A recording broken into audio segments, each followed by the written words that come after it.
di sant di leen gërëm di nuyu ñi fi toog ñëpp di commencer samay nuyu ci sama mag ci ministre de la jeunesse Pape Malick Ndour di ko remercier ndaxte lépp lu mu nar a taxawee pour njabootu président mu ngi koy taxaw maa ngi lay sant di la gërëm ci lépp li nga nekk di def ci conseil yi ñuy jox ci nit ñu taxawee ci fànn yëpp ak ni nga jiitee ndaw ñi biir Sénégal vraiment merci beaucoup di remercier également le directeur général Ansoumana Sané ARM agence de régulation des marchés kii bokk na ci ñi nga xamante ni ñoo ma teeru biir université jàngal ñu syndicalisme mënoon football lool léegi nag football bi ci politique bi la koy def man leer na ma ni Ziguinchor am nga ci sa wàll te di nga def li war loolu dinaa ci ñëwaat ci kanam di sant di gërëm it l'administration notamment le coordonnateur Cheikh Tidiane Senghor ci OFTM ak nit ñu nekk di jàppale ci liggéey bi di sant tamit di gërëm ki may tuddee le templier de la LONASE le secrétaire général tey moo ñu représenté fële ci Casablanca waaye di ko sant di ko gërëm ci ndimbal ak jàppale bi ñuy defal ci liggéey bi ñuy def di remercier l'ensemble des collaborateurs que ce soit les directeurs les directrices les conseillers de manière générale ak ñëpp ñi nga xamante ni ñu ngi collaborer biir LONASE waaye nag tey bésub jigéen ñii la donc li may njëkk ci samay kàddu mooy sant di gërëm jigéen ñi LONASE jiital ci seen présidente ki nga xamante ni jàpp naa ni moom du sonn ci xeexal leen parfois du ñu am rendez-vous waaye ci ascenseur bi damay koñ ne ma jigéen ñi LONASE soxla nañ la balaa may wàcce régler nañ li ñu war a régler parce que elle est pragmatique donc maa ngi koy encourager di ko féliciter ci taxawaay bi mu am waaye nag mu am keneen ki nga xamante ni c'est son complice mooy Zahra ñoom ñaar dañuy teg seen schéma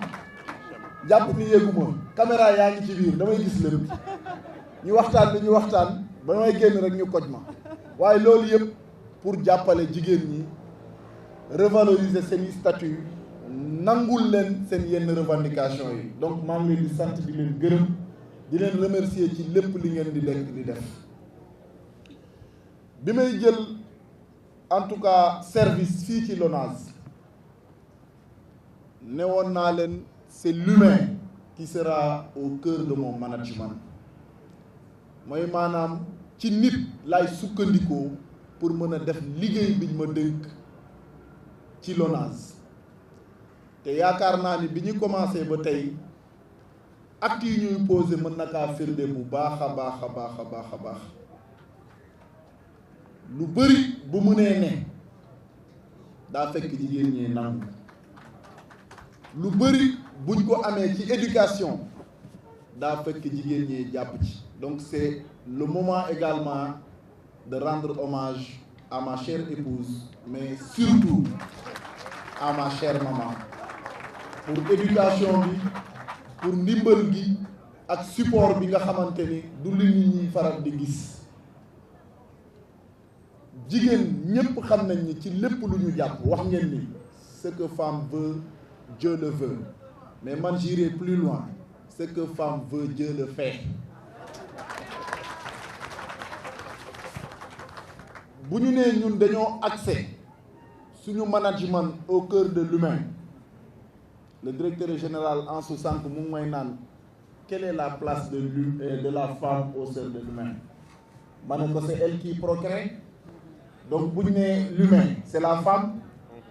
ce qui veut dire que ñun mënuñu fi liggéey lu raw li nga xamante ni jigéen ñi mën nañ ko liggéey fii ci LONASE waaye ci seen kër wala ci biir Sénégal donc dañ leen di delloo njukkal seen thème principal c'est investir en faveur des femmes tey lañ leen jagleel waaye tous les jours dañ leen war a célébrer li ko waral mooy seen taxawaay mooy seen maanute mooy seen muñ mooy seen bëgg bi ngeen di bëgg ki ngeen di jàppale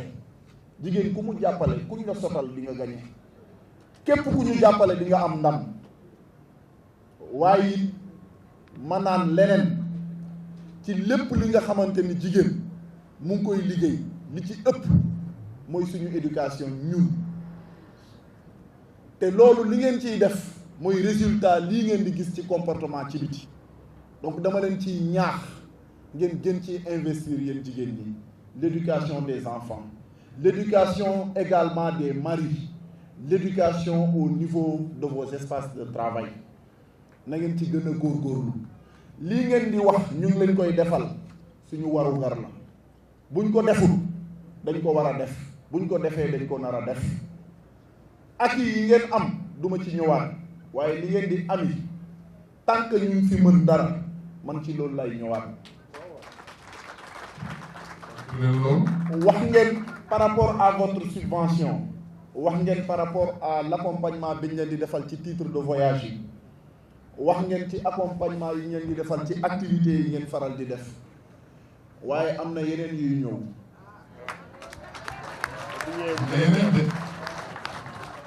newoon naa commission paritaire bi nañu liggéey ci revalorisation statut des assistantes et secrétaires loolu dinañ ko topp ba mu yegg insha allah. wax ngeen on a un plan quinquennal de résorption pour prestataires ak contractuels yi waaye li ngeen ci xamul commission bi nee ngeen paritaire la tudd bu ñuy recruter ce sera la parité dedans loolu je parle sous le contrôle de waa syndicat bi dama bëgg plan quinquennal bi ñu naan dañuy jàppale nit ñi ñi fi yàgg ñu def ko 50-50 ak jigéen ñi loolu moom dinañ ko veiller duñ leen fàtte bu ma nee femme contractuelle ñëpp la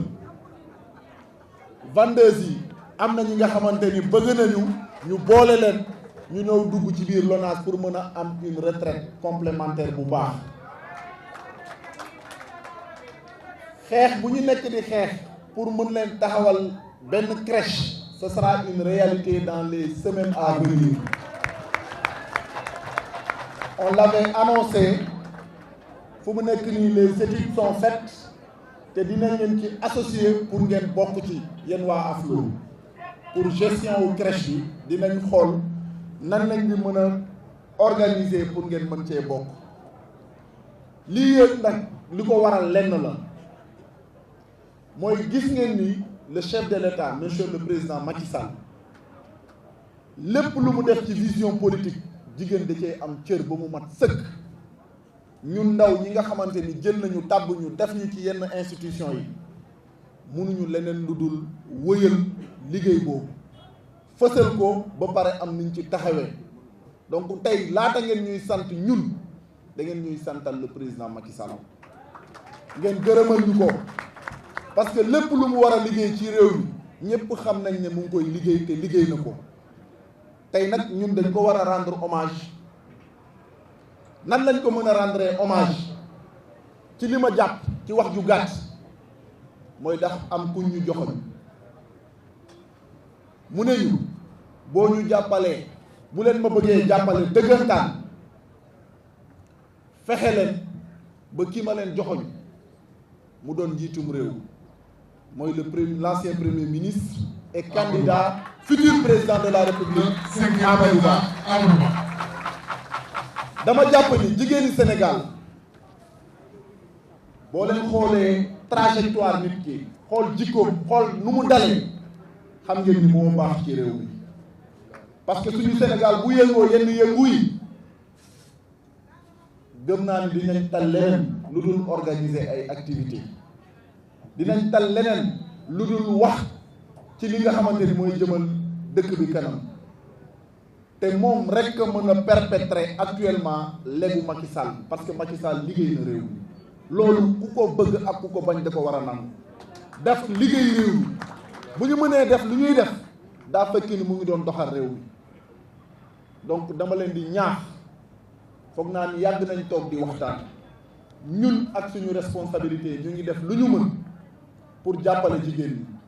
waaye tey ñun ñoo leen di ñaan yéen it ñu ngi def lu ñu mën pour suñu candidat waaye yéen jigéen ñi boo leen ko nangoo bon leer na ma ni premier tour 9h du matin bu ñu gisee tendance yi xam affaire yi suñu jëm donc dama bëgg nit ñi xam ne Amadou Ba bi Macky Sall joxoon ce sera le candidat des femmes et des jeunes parce que sa politique de continuation axée sur l'amélioration li fi président def ce sera surtout pour ndaw ñi ce sera surtout pour jigéen ñi ñu ñaax leen ci ñaan leen ci pour ñu mun a wéyal suñu liggéey ñu nit ngeen jàppale ñu ci wàllu boobu mënu ma woon am occasion ma nekk ci veillu campagne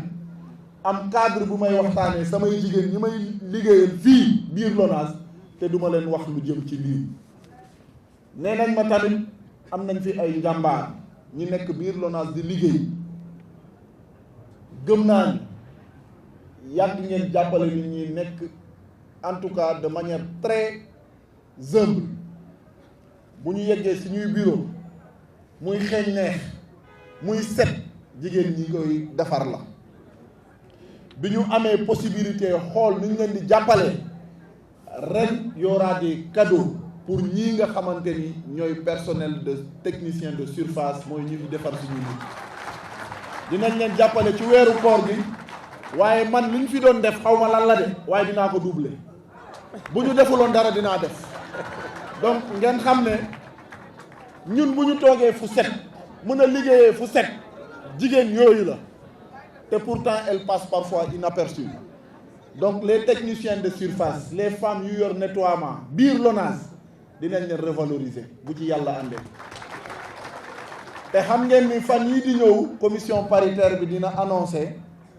des augmentations de salaire bi ci yàlla àndee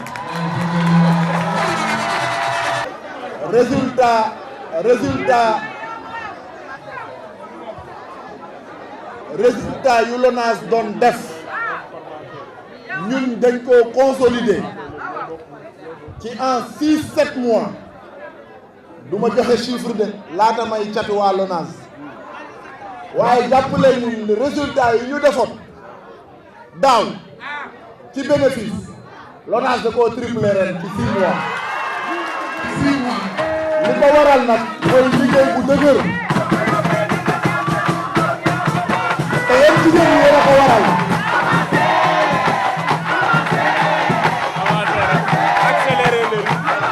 non ñun bu ñu avancé dañuy accéléré may leen ma rek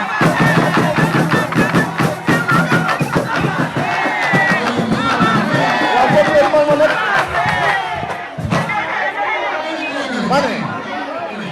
ma ne damay rendre hommage ñëpp ñu nekk di liggéeyee LONASE parce que bi ñu ñëwee ba léegi liñ fi fekk te baax dañ koo yokk di ko accélérer ñun yëmuñu ci avancé ne dañuy accélérer gis ngeen ni fekk nañ fi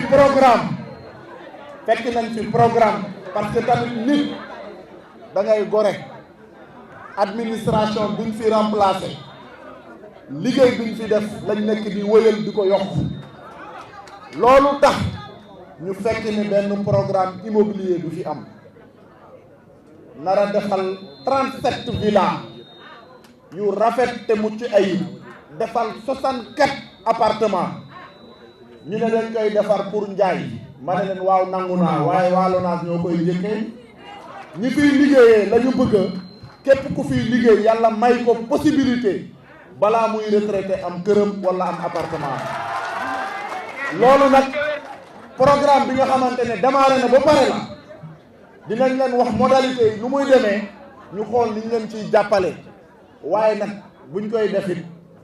nañ fexe mu nekk de manière paritaire 50% góor ñi 50% femmes yi loolu tamit dama koy wax sous le contrôle ñi fay nekk ñun dinañ xool yan modalité la ñuy def pour jàppale leen laata ngeen di jël retraite LONASE mën a permettre liggéeykatam yi laata keneen ci biti di jël biir LONASE ñu xool ni ñu leen di gungee nga ba ngeen mën a jël donc di leen sant di leen gërëm du ma guddal wax ci ay annonce li ci des li ci kanam rawul bët yàllaa yor lépp nag ñun suñu yéene la ñu am bu ko yàlla tuddee dinañ ko mën a mattali ci kaw LONASE fii bu yàlla defee neneen laata ñu fiy jógee tamit dinañ teg jéego yi nga xamante ni ku fi ñëw ci loolu lay continuer loolu maa ngi leen di sant di leen gërëm di remercier le ministre di remercier l'association des femmes di remercier et di rendre hommage l'ensemble des travailleurs de la LONASE yeneen ñuy jàppale yeneen ñuy dimbali waaye nag yéen ñi nekk ci syndicat yi da ngeen war a xam ni avec l'équité territoriale liggéey bi ñu nekk di def di yokk ay bureau di créer ay agence dañuy recruter ba mu saf sàpp nag ci loolu ma yëgal leen tant que LONASE bu ngi koy attan dinaa dem ci recrutement yi saf sàpp nag wax leen. Je voudrais saluer le coordinateur de la LONASE, M. Cheikh Tidiane Senghor, mais aussi mon ami et frère, M. Ansou Sané, directeur général de l'ARM. Mais aussi saluer la pertinence de notre sœur, Madame la Présidente de l'Amicale des femmes de LONASE. Discours bi neex na rafet na maa ngi jégalu nag ndax yaakaar naa xaw naa bouleverser un peu protocole bi ndax yaakaar naa fii c'est un rendez-vous entre le directeur général et les femmes de la LONASE mais comme que dafa nekk sama xarit ma def déplacement seet si ko mu ne ma dama war a rencontrer sama famille ma ne lu mu xat-xat-xat dinaa wàcc nuyu leen tatagal leen souhaiter leen une belle journée de la femme aujourd'hui ndax lu mel nii laa war a def fële ci Guinguinéo bi nga xam ne maa fa nekk président conseil départemental te fa laa jëm te bëgguma tardé moo tax monsieur le directeur général dinaa jégalu su ma waxee rek xam naa damay enchaîner dem mais lu mu gàtt-gàtt nag dinaa gërëm LONASE pour ses actions sociales au bénéfice des populations yaakaar naa su 8 mars jotee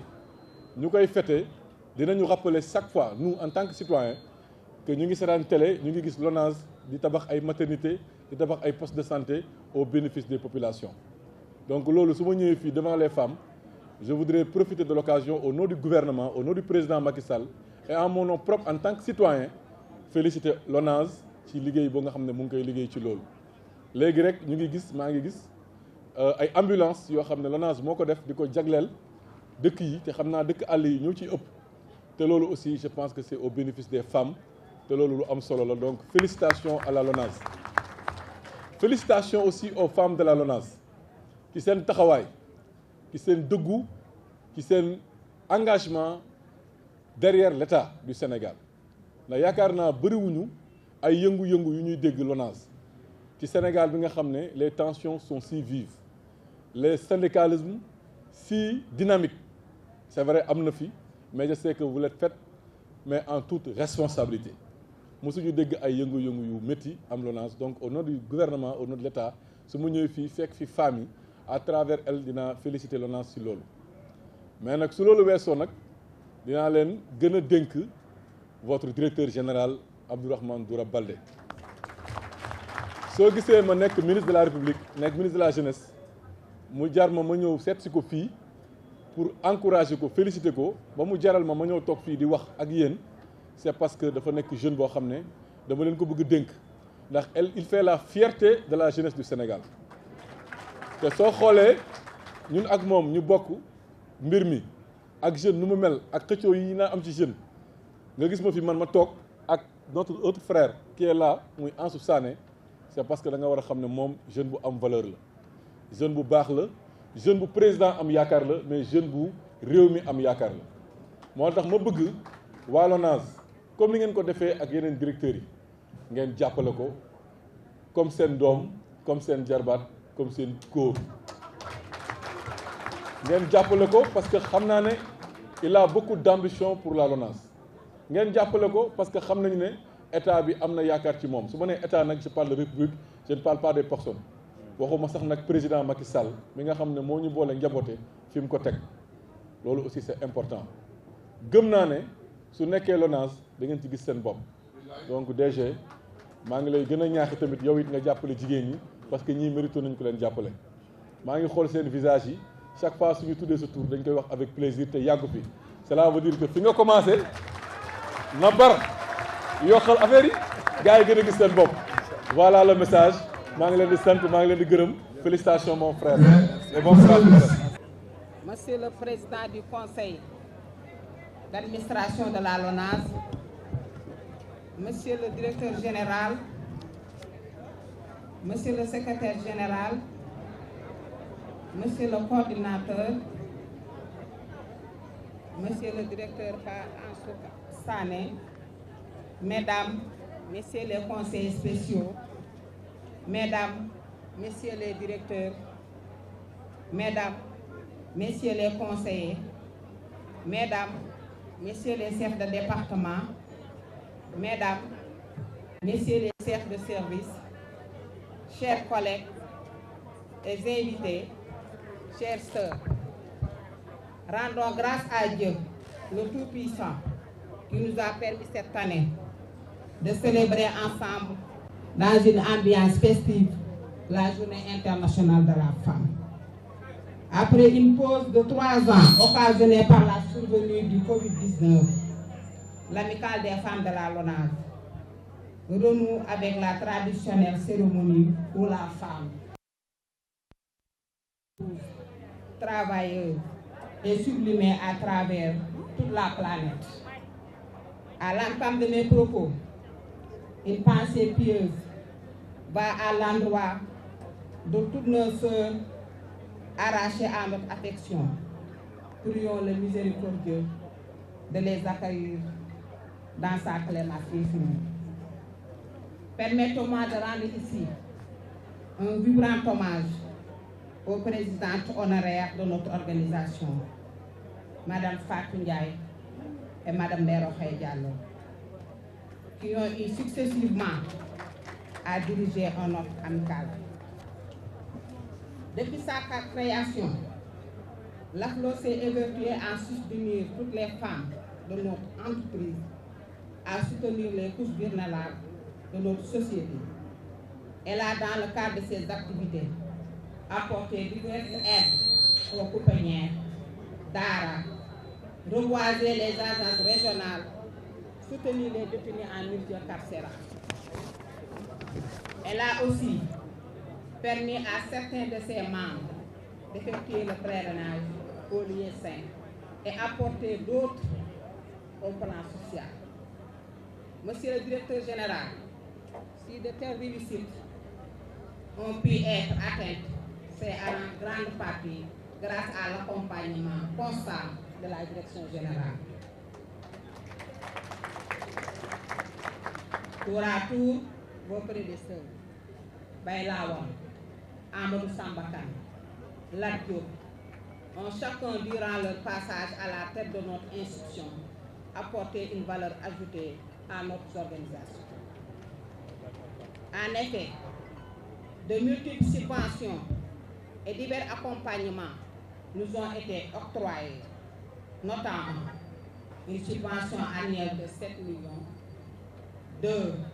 puis 3 titres de voyage à la Mecque, des tenues traditionnelles à chaque 8 mars. Mais votre avènement, Monsieur le Directeur Général Dora Baldé, sera à jamais gravé dans les annales de notre amicale. Comme vous aimez à le rappeler, l'IMO occupe une place de choix sur votre feuille de route. Rendant le climat social apaisé, vous avez engagé des chantiers pour corriger les injustices. Vos actions quotidiennes épousent parfaitement le thème que nous avons retenu cette année, à savoir investir en faveur des femmes, accélérer le rythme. Ce thème doit être une priorité dans notre politique de développement, car la femme est non seulement au cœur de toutes les activités créatrices de revenus, mais sa qualité de mère en fait la gardienne de nos valeurs. Vous avez compris le message des femmes en général et celle de la LONASE en particulier. 3 mois après votre nomination, vous avez explosé le plafond des contributions de la direction générale pour le compte de l'AFLO. La subvention annuelle, vous l'avez revue à la hausse. Elle est passée de 7 à 10 millions. Les titres de voyage à la Mecque passent de 3 à 5. Vous avez contribué à hauteur de 5 millions à nos œuvres caritatives. Monsieur le directeur général, vous êtes assurément extrêmement généreux avec nous. Cette générosité, accompagnée d'un naturel, vous rend affable et très accessible. Elle traduit à nos yeux vos qualités humaines, mais surtout l'estime que vous portez à l'humain. Vous nous avez rendu le sourire et la tranquillité dont toute femme a besoin pour s'épanouir en milieu professionnel, mais aussi au niveau social. À l'entame des autres composantes de la LONASE, nous vous félicitons pour le recrutement d'une partie des contractuels. Leur prise en charge médicale est celle à venir des retraités. Suivant l'adage qui dit « ce que femme veut, Dieu veut ». Nous vous exprimons du haut de cette tribune toute notre gratitude. Nous prions en tant que sœurs et collaboratrices que Dieu vous accompagne. Et nous vous accompagnerons aussi dans vos fonctions et au-delà. Soyez-en rassurés, monsieur le directeur général. Al-Barka, digne fils de Fouladou. Nos remerciements vont aussi à vos loyaux collaborateurs, le président du conseil d'administration, M. Siredia, le secrétaire général, Moumoudou Gueye, allié fidèle de l'AFLO, au coordinateur Cheikh Tidiane Senghor, aux conseillers spéciaux, directeurs,